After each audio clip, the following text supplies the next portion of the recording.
సుందరాయ శుభాంగాయ మంగళాయ మహోజసే సింహశైల నివాసాయ శ్రీ నృసింహాయ మంగళం.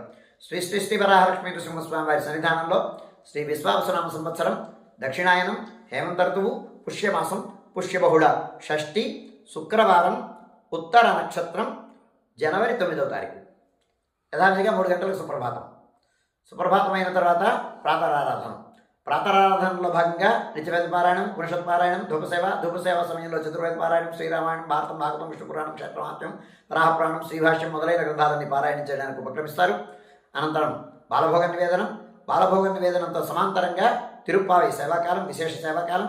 సేవాకాలంతో సమాంతరంగా నిత్యహోమం, బలిహరణం అయిన తర్వాత మంగళాశాస్త్రం, చేతమరగోష్ఠి, తీర్థ వినియోగం అయిన తర్వాత చుట్టు సన్నిధులు తాయార్ల సన్నిధి, లక్ష్మీనారాయణ స్వామి వారి సన్నిధానంలో మంగళాశాస్త్రం అయిన తర్వాత ఆండాళమ్మవారి తిరువీధి మహోత్సవం, అమ్మవారి సేవ ఆండాళమ్మవారి ఆండాళ సన్నిధికి వేంచేసిన తర్వాత ఆండాళ సన్నిధుల్లో విశేష ఆరాధనం, నివేదనం అయిన తర్వాత సేవాకాలం, మంగళాశాస్త్రం, శాతమరగోష్ఠి, తీర్థ వినియోగం అయిన తర్వాత ఆనాటి పాసుల వ్యాఖ్యాన విన్నపం అయిన తర్వాత అమ్మవారి ప్రధానాలయంలోకి వేంచేస్తారు.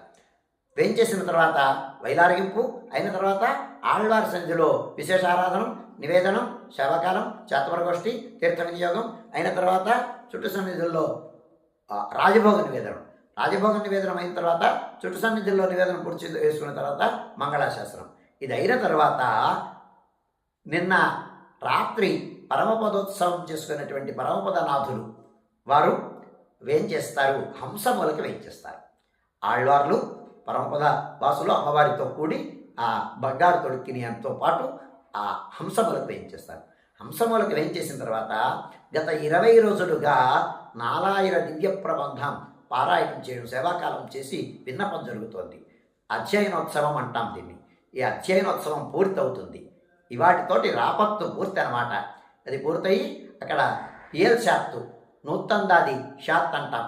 ఆ నూత్తందాది చాత్తు జరుగుతుంది. రామానుజ నూత్తందాది సేవాకాలం అయిన తర్వాత అక్కడ నివేదనం అయిన తర్వాత మంగళాశాస్త్రం, చేతమరగోష్ఠి, ఆళ్వారి సన్నిధికి మర్యాద సమర్పణం అయిన తర్వాత స్వామివారు మళ్ళీ ప్రధానాలయంలోకి బేడ ప్రదక్షిణ పూర్వకంగా వేంచేస్తారు. ఈ కార్యక్రమం అంతా సుమారు 6:30 గంటలకి కార్యక్రమం పూర్తయి రాజభోగ నివేదనం అయిన తర్వాత స్వామివారి హంసములకు వేయించేసిన తర్వాత సర్వదర్శనం కొనసాగుతుంది. ఇదైన తర్వాత స్వామివారు ప్రధానాలయంలోకి వేయించేస్తారు. వేయించేసిన తర్వాత అలంకార విసర్జనం జరుగుతుంది. అందుచేత ఈనాడు ఆర్జిత సేవలైనటువంటి ఇవాటి నుంచి అంటే 9వ తారీఖు నుంచి ఆర్జిత గోవిందరాజస్వామితో సంబంధం ఉన్నటువంటి ఆర్జిత సేవలు రద్దు చేయబడతాయి. ఇవాటి నుంచి రేపటి నుంచి ధారోత్సవాలు ప్రారంభం. అందుకని ఇవాటి నుంచి సహస్రనామార్చనం, అష్టోత్తర శత స్వర్ణ పుష్పార్చనం, తులసీదళార్చనం, గరుడ సేవ, నిత్య కళ్యాణం మొదలైన సేవలు అన్నీ రద్దు చేయబడతాయి. అలాగే లక్ష్మీనారాయణ వ్రతాలు కూడా రద్దు చేయబడతాయి. ఇవాటి నుంచి 19వ తారీఖు వరకు భక్తులు గమనించవలసిందిగా మనవి చేస్తున్నాను.